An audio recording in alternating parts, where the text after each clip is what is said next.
My wife and my childhood friend made their announcement on the night of my wife Sarah's birthday. I stayed up waiting for her until it was early morning, but she never came home. Instead, I found out about her and her special friend Tom because their announcement was all over the internet, trending everywhere. The website almost stopped working that night because so many people were looking at it. Lots of people online were hitting the like button and sending them congratulations. I calmly typed a comment that just said, "Wish you happiness." Before that, I had tried calling her many, many times, but she didn't answer any of my calls. After I left that comment, she finally called me, but only to get angry. She said it was just for promoting a movie, that they were only friends, and that I shouldn't make a big deal about it. Right then, I knew I had to get a divorce. When Sarah finally got home, I was awkwardly trying to pack my things. Because of her demanding job in the entertainment world, we had been spending less and less time together lately. Yesterday was her birthday, and she had called to say she wanted to celebrate at home, so I had gotten ready. I bought presents and put up all sorts of decorations ahead of time, feeling really excited about it. I woke up early to cook a whole table full of her favorite foods, but I waited and waited until early morning, and she still hadn't come back. Instead, I saw that announcement about her and her supposed sweetheart trending online. I sat on the sofa by myself all night long, unable to sleep, just looking at all the things I had worked hard to prepare. I had hoped to surprise Sarah, but now it all just felt sad and pointless. Looking at the food and the cake that hadn't been touched, I saw a quick look of guilt in Sarah's eyes. The cake was one I had driven across half the city just to get for her because she liked it. It seemed like all that effort was just wasted now. "Sarah, let's get a divorce," I said, looking straight at her, hoping to see some sign of sadness or hurt on her face. But there wasn't any. Her eyes looked empty, and her face didn't show any feeling at all. She seemed sure that I was just getting angry about something small. She quietly picked up a wrapped cake she had brought with her and put it down in front of me, saying in a slightly playful tone, "I told you, didn't I? The trending post was just for movie promotion. The pictures are just from the film set. This cake is from your favorite place. I got you some." She looked at the cake I had made that was sitting on the table, which had melted and didn't even look like a cake anymore, and said with a look of disgust, "This cake is so ugly it can't be eaten anymore. Just throw it away." Hearing her say that, I couldn't help but laugh without any real humor. I never thought that the birthday cake I had gone out of my way to buy for her would be seen as just trash in her eyes. I looked at the cake she brought, didn't open it, but spoke to her seriously. "Sarah, I am your husband. Yesterday you publicly announced something with someone else and embarrassed me in front of everyone, and you still expect me to just accept it?" Sarah's face became serious, and she pressed her lips together. "Michael, what are you talking about? I've already explained it. Stop pushing this." Sarah was starting to get a bit annoyed. In the past, whenever I was upset about something, she would buy me something nice and say a few kind words, and I would usually just get over it. But this time was different. I didn't even really like the cake from that place she brought. And besides, it was a place she often went to with Tom. Seeing that I was just quiet, Sarah gave a small, cold smile. "Michael, I told you from the very beginning, if Tom hadn't gone away, if it hadn't been for that accident, we would never have gotten married. You didn't forget that, did you?" Even though I knew she never really wanted to marry me, it still hurt to hear her say it out loud. Sarah, Tom, and I all met in college. I had a crush on Sarah from the first moment I saw her. I even introduced her to Tom. The three of us became good friends, spending lots of time together, but then I started to notice them getting closer, and I started to feel like I was just in the way, fading into the background. By then, it was too late. They became the popular couple on campus, the kind everyone talked about. I just kept my feelings for Sarah to myself. For some reason, the year we were supposed to graduate, Sarah and Tom broke up. Tom went overseas to study acting further. After Tom left, Sarah seemed to change a lot. She started working in the entertainment business, taking any acting job she could get. I stayed by her side as a friend, worried that people in that world might treat her badly. I would go to meals and parties with her, and even drank alcohol for her when she didn't want to. From all the drinking, I ended up having problems with my stomach. Since she couldn't cook at all, I taught myself to make different dishes for her, even getting burned by hot oil sometimes. She was pretty and talented, and I even used connections from my own family to introduce her to movie directors. Soon, she went from being a small extra to a new actress that everyone wanted to work with. Because of something that happened when we were both drunk, we ended up sleeping together. I had liked her for so long, so I suggested that we should get married to do the right thing. After thinking about it for a bit, she agreed, and I was really happy. I thought that maybe my honesty and all my efforts had finally made her care about me. But not many people knew that we were married. A few times I wanted her to tell everyone about us, but she just looked at me with a cold frown. She would say, "My career is doing well right now. Announcing it wouldn't be good for either of us." After we got married, I slowly stopped working as a director, only filming something every now and then. Most of my time was spent just being with her. All these years, I really thought she might have developed at least a little bit of feeling for me. Just a tiny bit. Seeing that I wasn't saying anything, the slight smile disappeared from Sarah's face. "I'm a little tired," she said. "I'll take a shower and rest. I have to go to the set tonight." Watching her walk away, I just kept thinking. After Tom came back, he quickly became a very popular new actor because of his looks. Sarah pretended she didn't care at first, but I knew she did. Otherwise, she wouldn't have gone out of her way to get a part in a movie just so she could work with him. I started cleaning up the table, putting everything away, and throwing it all in the trash can. I was moving my blankets and clothes out of the main bedroom when Sarah, who had just finished showering, saw me. She looked at me with a mocking expression. "What's all this commotion about now? Planning to have separate bedrooms?" "Yes," I said. "I think we should take a break." She frowned and said in a cold voice, "Whatever you want." After saying that, she turned around and went back into her room. I moved my things into the guest room and lay down on the bed, hoping I could finally get some sleep. Ever since Tom came back, Sarah started coming home really late, or sometimes not at all. I would call her, and she would just say she was still on set filming. But until she actually got home, I couldn't really sleep. I was scared that the happiness I felt I had somehow stolen would be taken away from me again. One time I couldn't help myself and called Sarah when I was feeling anxious, and all she said was, "Can't sleep? Take a sleeping pill." And then she hung up. So lately, I had been relying on sleeping pills just to fall asleep. I thought that after everything that happened yesterday, I would have a hard time sleeping, but surprisingly, I fell asleep pretty quickly. When I finally woke up, it was already getting dark outside. Sarah had left at some point without me even noticing. I looked at my phone for a bit, and then suddenly, another story was trending online. It said, "Newly famous actress cheating with rookie actor. Turns out the woman is married, and the guy is the other man." There were pictures of her with Tom, and also a photo of Sarah and me quietly going into the government office where you register marriages. The internet went crazy.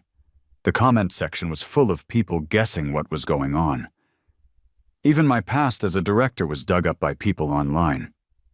Some people went to Tom's page just to say mean things to him, and others were being overly dramatic, even sending him flower arrangements like you send to funerals. Sarah called me, which was unusual, but it was about Tom. "Michael, can you please clear things up? This looks really bad for Tom. He's just starting to become popular. Say that we aren't married, that we are just friends, and that the picture of us at the government office was just for some kind of TV show." Listening to her say that, my heart felt heavy. Do you really care that much about him getting hurt?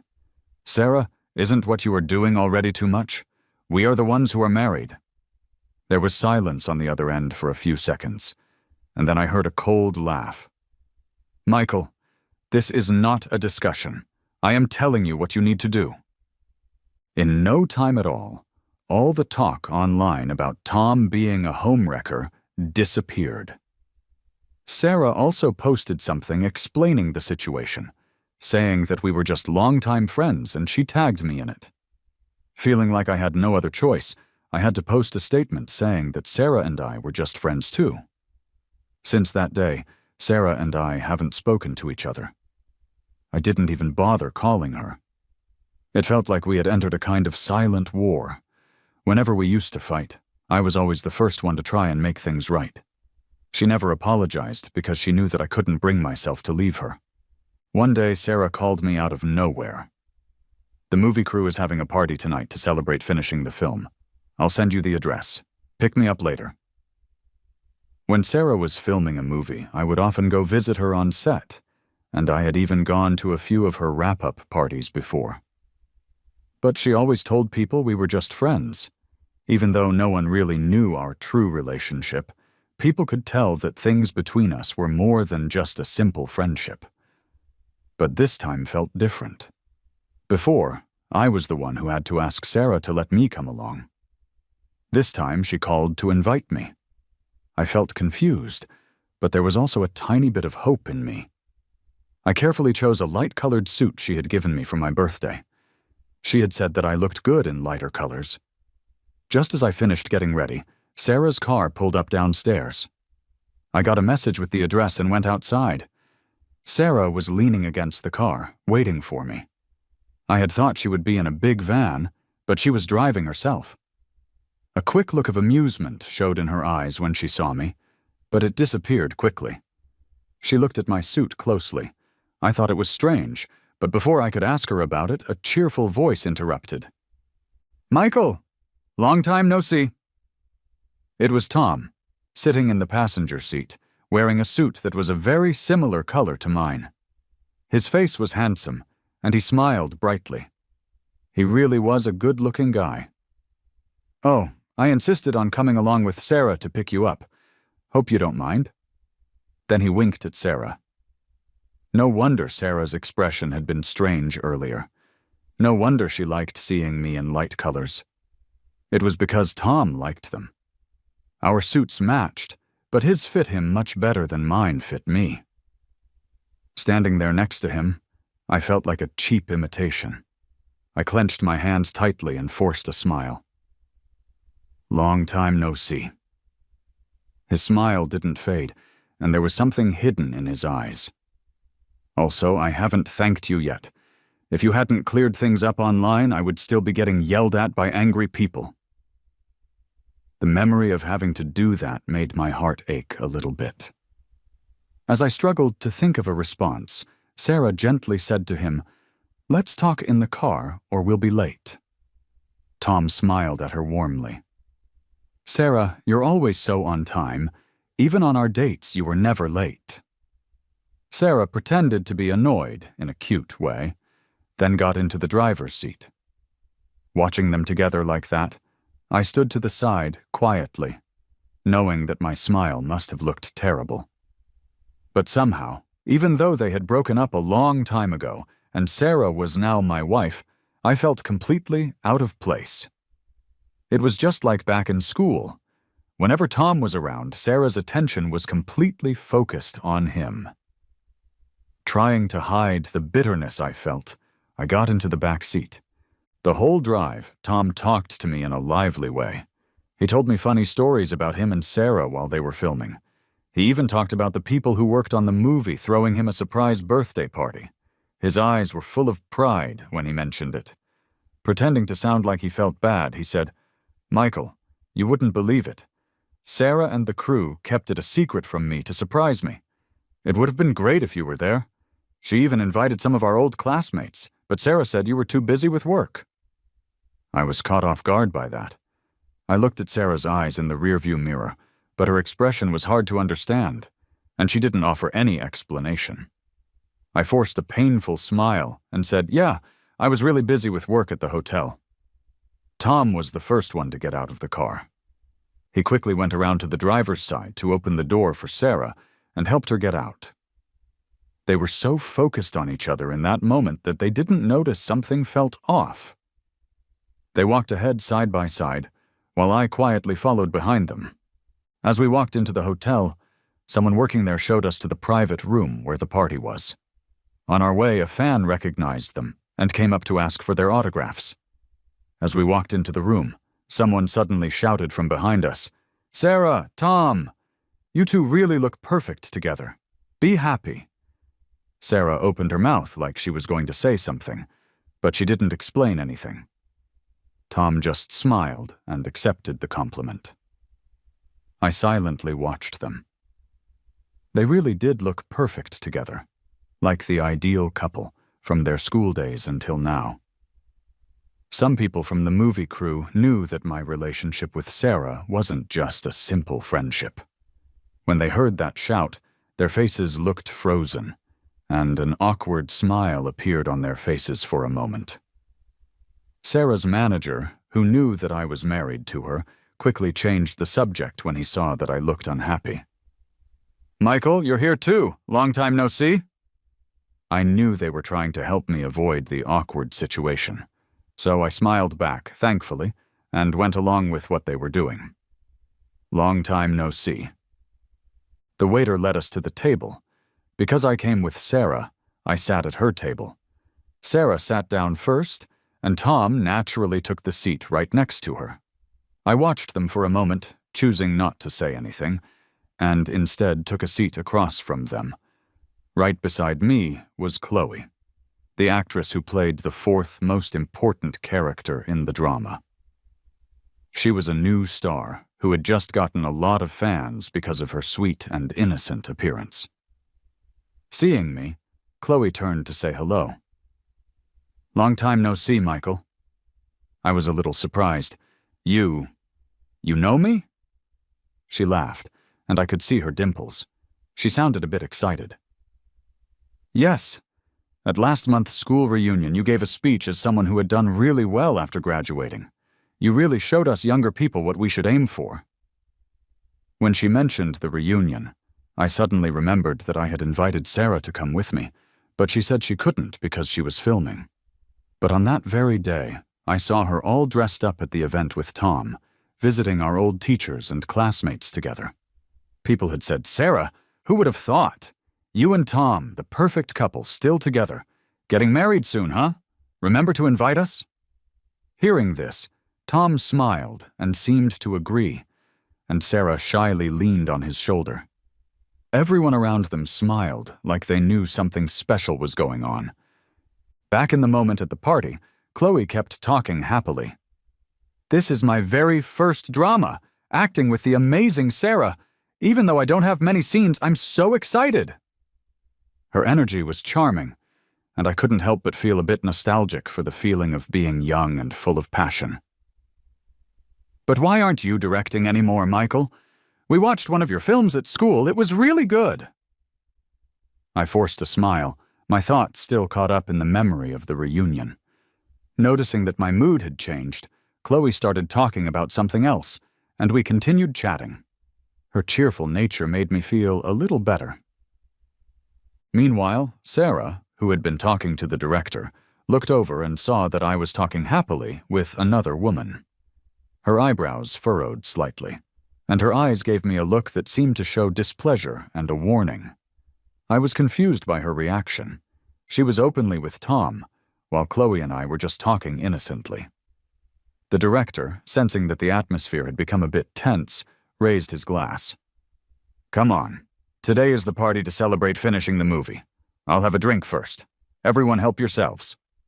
The lively mood came back as people picked up their glasses. Halfway through the party, the assistant director, who seemed a bit drunk, came over to Tom with his glass. "Tom, have a drink with me. Your acting was excellent. Drink up, and there will be even more great roles for you." The room became quiet. Everyone exchanged nervous looks. This assistant director had a reputation for being mean to new actors on set, but his connections made it hard for anyone to stand up to him. Tom looked uncomfortable. He didn't want to drink, but he also didn't want to make the assistant director angry. Sarah took the glass with a smile.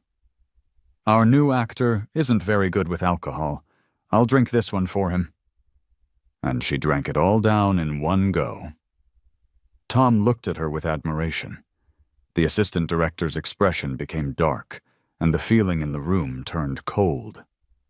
Chloe and I looked at each other, confused, not sure what was happening. The director quickly stepped in with his own glass raised. Our award-winning actress can certainly hold her drink. Let's all toast to that. Some of the staff playfully teased Sarah for caring so much about the new actor, and the mood became lighter again, as if nothing difficult had just happened. Watching everyone talking and laughing together, I felt a bit trapped and decided to go outside to get some fresh air. In the restroom, I turned on the water faucet and splashed cold water on my face, trying to clear my confused thoughts. I went back into the room, and just as I sat back down, Tom, with a smile, came over to me with his glass. Michael, a toast to you. Thanks for helping clear up that trending topic, and for always taking care of Sarah while I was overseas. Here's to you. He drank his drink all at once. Holding my stomach, which was suddenly starting to hurt, I replied softly, I'm not feeling very well today. I can't drink. I'll just toast with tea instead. The moment I said that, Sarah raised an eyebrow. You can't drink, Michael? I remember you being able to drink a lot at social events. She seemed to not remember that ever since I got stomach problems from drinking for her, I had been avoiding alcohol. Tom's eyes quickly looked around. Then he grabbed the bottle and filled the empty glass that was in front of me.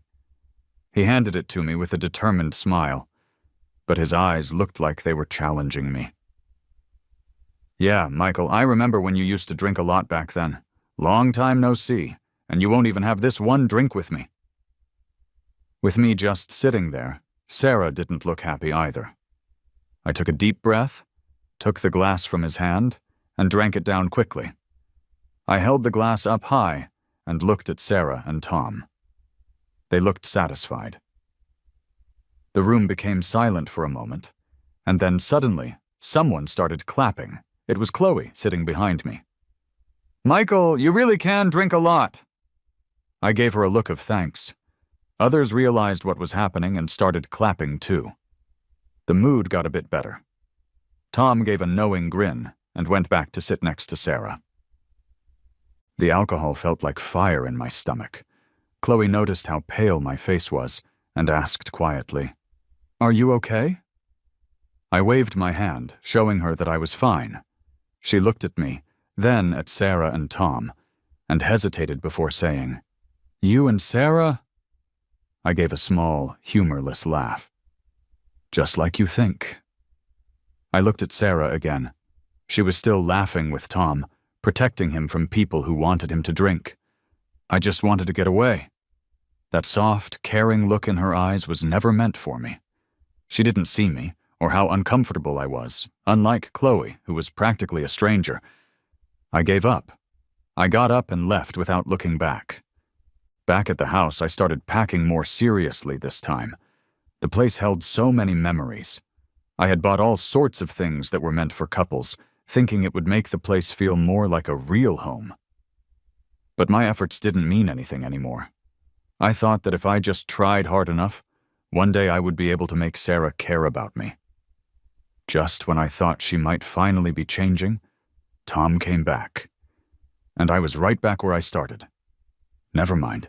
I didn't care anymore. As I was about to leave with my suitcase, Tom came in using the house code. I was surprised. Sarah had actually given him the code to the house. I thought this was supposed to be just my place and hers. Tom smiled slightly. Michael, I heard you weren't feeling well, so I came to check on you. Sarah is on the phone downstairs, so I came up. He loosened his tie, showing off some marks on his neck that looked like they were from kissing. His action was hard to ignore. I gave a cold laugh. Sarah isn't here. You can stop pretending. Tom closed the door, walked past me, and sat down on the sofa. His eyes were full of mockery. Michael, don't think you're that important. As long as I'm back, Sarah will leave you for me without thinking twice. It was my fault for going overseas and being stubborn. That's why she married you, just to get back at me." As I lowered my head and stayed silent, Tom continued. "Oh, and that cake shop she loves? We used to go there all the time on dates. She says you look good in light colors. I wear them often, so you know what that means." I gave a small, angry smile. He came here just to make me angry, and I had to stand up for myself. So what? I'm her husband. You're just the other guy. He looked at me and laughed. "Michael, the one who isn't loved is the third party." His words shocked me, hitting me hard. Anger rushed through me, and I was ready to fight back. But he suddenly spoke in a gentle voice. "Sarah, you're back?" he said warmly. Sorry. I made Michael angry. He's packing to leave." I turned around and saw Sarah standing there with a cold look on her face. Her expression was serious as she looked at me. "Michael, what is all this about? Can you just stop being jealous all the time?" I stared at her, looking at the smudged lipstick on her face, feeling like she was making fun of me. "Sarah, when I talked about getting a divorce last time, I was serious." I threw the divorce papers I had just printed at her. "If there's no problem, just sign them." She ignored the papers, walked past them, and sat down on the couch. "You are making a scene. I am tired, and I don't want to argue. I asked Tom to come check on you. Why are you fighting with him?" Her words made me feel so angry I could barely think. I didn't understand it. With Tom back and me willing to let her go, why wasn't she happy about it? "I'm not making a scene. I am just making it clear for you two." I said what I needed to, trying not to make this any longer than it had to be. "Sign the papers. I will see you at the government office in a month." Before she could say anything back, I turned around and walked out. Behind me, I heard Tom's quiet voice. "Sarah, aren't you going to comfort Michael?" Her voice was firm. "No need, he'll be back. He can't leave me." I stopped for just a moment, then kept walking. She truly believed I would never leave her, that I would always come running back as soon as I left. But she was wrong. I had reached my limit, and I just wanted to go. After leaving the house, I checked into a hotel for a month. Even though I had spent years with Sarah, I hadn't completely stopped working. Whether she believed it or not, I knew I could still live well without her. When I married Sarah and decided to mostly stop working, my mentor, Mr. Peterson, had advised me not to do it. I hadn't listened to him then. Mr. Peterson was like a father to me. Back in school, he guided me when I directed a film that became well known. It was about time I visited him and said I was sorry. When he saw me, he looked surprised, but also not entirely shocked. I was carrying a gift and smiling slightly. "Hey, teacher, I heard you retired. I came to see you," I said. Mr. Peterson gave a cold snort. "Now you remember me, huh?" he said, opening the door and going inside. "Come on in." I told him about what had happened over the past few years, of course, keeping some things to myself. Pretending to be angry, he said, "Feeling bad about it now, are you? There aren't that many ways to fix mistakes in the world. If you had kept working hard as a director, you would be famous by now." I knew he felt sorry for me, so I forced a smile. Yeah, I know." He pretended not to care. "I have a really good script here. They asked me to film it, but I am too old now. I'm giving this chance to you younger people." He handed me a business card. I looked at him, and my eyes became a little watery. Just as I was about to thank him, Mr. Peterson stood up, waved his hand, and said with a smile, "Old people get tired easily. You should go home now." After leaving his house, I started getting ready for the new movie. They had originally wanted Sarah to play the main female character, thinking her fame would bring a lot of attention to the film. But I turned them down, saying she wasn't the right person for the role. I had my own idea of what I wanted. I didn't need a famous celebrity. I needed someone who was truly perfect for the character. Since this was supposed to be Mr. Peterson's movie, but he had given it to someone unknown like me, people were doubtful. But because I was Mr. Peterson's choice for director, they couldn't openly criticize me. I stayed firm on my decision to ask Chloe to be in the movie. When she got my call, she was thrilled and thanked me many times. "Michael, I will work really hard. I won't let you down." On the first day of filming, I knew I had made the right choice. She might be new, but she had natural talent and a captivating presence. Unexpectedly, I ran into Sarah and Tom on the set. I had heard that they were working together on another film project. While I was away from the house, Sarah had felt strange without someone there to cook for her, leave the lights on, or prepare honey water for her hangovers. She found herself thinking about me often. Sarah had found out that I hadn't chosen her for the movie, but had chosen Chloe instead. Everyone wanted to be a part of this film because it had a great script and many experienced people from the industry were involved. Even though she was a well-known actress, it wasn't enough for this project. She wanted to say that she wasn't angry and that she was okay if I didn't want to work hard, that she would still support me. So she came to the set to see me, but seeing me laughing and talking with Chloe made her change her mind. She looked at me, her eyes full of scorn. "Michael, just come back to me, okay? It's been a long time since you've directed a movie. Don't make a fool of yourself." Tom added in, "Michael, how could you let someone else act in this film? Sarah should be the lead. And honestly, can Chloe really act better than Sarah?" He looked at Chloe in a way that showed he thought he was better than her. Chloe knew that without me, she wouldn't have gotten the part. So hearing this made her feel a bit sad. Watching the two of them, I couldn't help but find it a little funny. "It's my movie, so it's my choice," I said. "Besides, I don't think Chloe is any worse than some other people." Hearing this, Chloe's eyes lit up. Sarah saw me sticking up for Chloe and looked hurt. She stared at me for a few moments, seemed to understand something, and her face became dark before she turned and left. I was just confused. They never tried to find me after that. Sarah would call sometimes, but I would just not answer. The damage she had caused was too much to fix, and I wasn't going to forgive her. I focused on directing every day. Even though it was tiring and not always familiar, I found the joy and satisfaction of directing again. I didn't feel tired at all. The day to go to the marriage registration office came quickly. I woke up early and waited outside, but there was no sign of Sarah. I called her, but she didn't answer. Feeling frustrated, I went back to the house angrily. When I opened the door, I saw her sitting lazily on the sofa. She just looked up and said, "Oh, you're back." Seeing how little she seemed to care, I couldn't help but laugh without any real humor. "Why didn't you go to the registration office?" "I never planned on getting a divorce, Michael. Just come back home, okay?" Seeing how sure of herself she was left me unable to speak. "What makes you think I would come back?" She was confident because she believed I loved her too much to leave. I gave a small, cold smile. "And Tom? You're okay with him just being your second choice?" When I said Tom's name, she looked a bit uneasy, but she still said, "It's fine like this.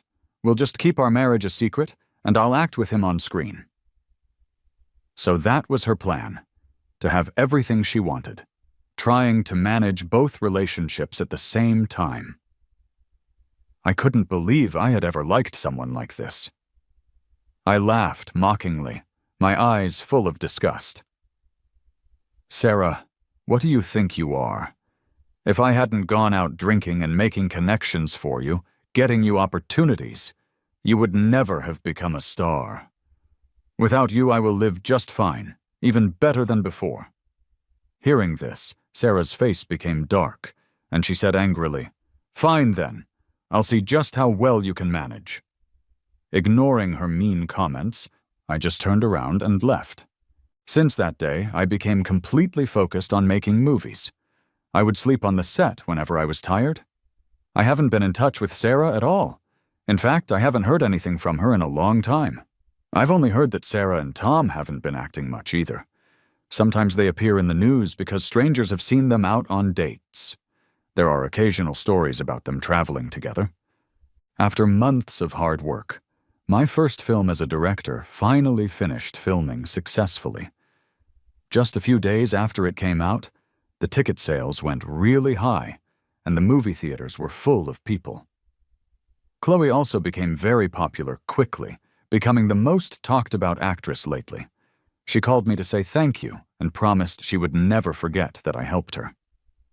Even the people who had doubted me in the past called to congratulate me. I called my mentor, Mr. Peterson, to thank him for giving me the chance. He said there was no need to thank him, that I had earned it, and that he knew I could do it. A month later, people were still talking a lot about the film. I won the award for Best New Director at a ceremony. During my speech when I accepted the award, I started by thanking everyone who had helped me. My eyes looked out at the people in the audience, stopping when I saw Sarah and Tom, who were clapping, but their faces looked complicated. I gave a small smile that wasn't entirely friendly. Besides thanking the people I had already mentioned, I said, "I have a special thanks for someone else, Sarah, my wife." The crowd got really loud. Cameras quickly turned to point at me. Sarah's face became dark, and her eyes showed shock and a warning. I had one more piece of happy news to share with everyone. Today is our 7th wedding anniversary. I took out our marriage certificate, and the camera zoomed in on it. I paused and smiled. But because of some things that have happened, we are getting a divorce. I wish the best to Tom and Sarah. My light-hearted tone didn't match the noise and surprise in the room. The comments online exploded with people saying mean things about them. Everyone's attention was on them, and people were whispering. Sarah and Tom's faces turned different shades of red as they stared at me in disbelief. The cameras even moved to show them, and they looked very uncomfortable under everyone's gaze. Seeing that I had done what I wanted to do, I walked away, trying to look cool. Once the ceremony finished, I took a different way out that I had planned ahead of time, slipping out without anyone noticing. Meanwhile, the reporters rushed into the room. Some angry people even threw bottles at Sarah and Tom, forcing them to leave quickly. After that day, Sarah and Tom's careers went downhill very fast. People online said terrible things about them, and companies canceled their advertising deals, leaving them with big bills for breaking contracts. Sarah tried to get help from everyone she knew, but no one wanted to help her. They haven't been seen much in movies or on TV since then. One day, as I was getting ready to go to work as usual, Sarah was standing at my door.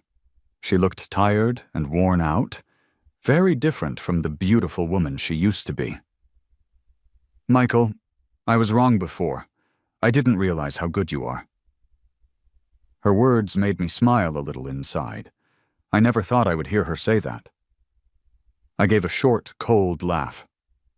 "Perfect timing. Since you're here, let's go to the government office now." She couldn't believe how cold I was acting. I was serious, Sarah. I am not joking. If you want me to show even a little bit of care that might be left between us. She realized that I was serious, and that there was no going back. "Is there no way to change this?" I nodded. "Nope." She took a deep breath, looking full of regret. "I understand. Let's go." About an hour later, we walked out of the government office with our divorce papers. It felt like a great relief to me. Sarah noticed that I was smiling, and it seemed to hurt her. "Michael?" I stopped her before she could say anything else, waved goodbye, showing her that there was nothing more to say, and got into a taxi. After that, Sarah would call me sometimes, but I didn't answer. The harm she had done was too much to repair, and I wasn't going to forgive her. Both she and Tom slowly disappeared from the public eye. I heard that they didn't stay together either. Sarah couldn't help Tom get acting jobs anymore, So he left her and quietly went back to his hometown. Over time, I became a very well-known director. Everyone in the industry wanted to work with me. My career was doing extremely well, and I had a bright future ahead of me.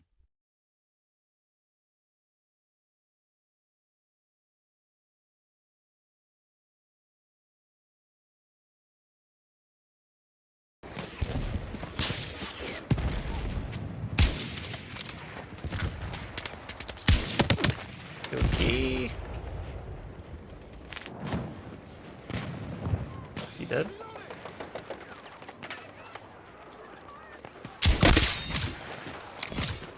Wise opinion, dude.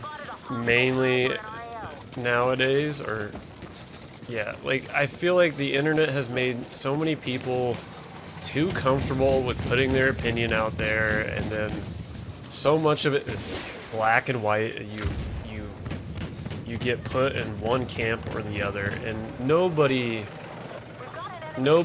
is all or nothing on one side.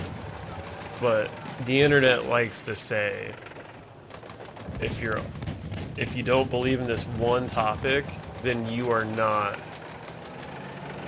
in our camp. And that's just not right, because most people are not all or nothing. It's very hard to find someone that is all or nothing on anything.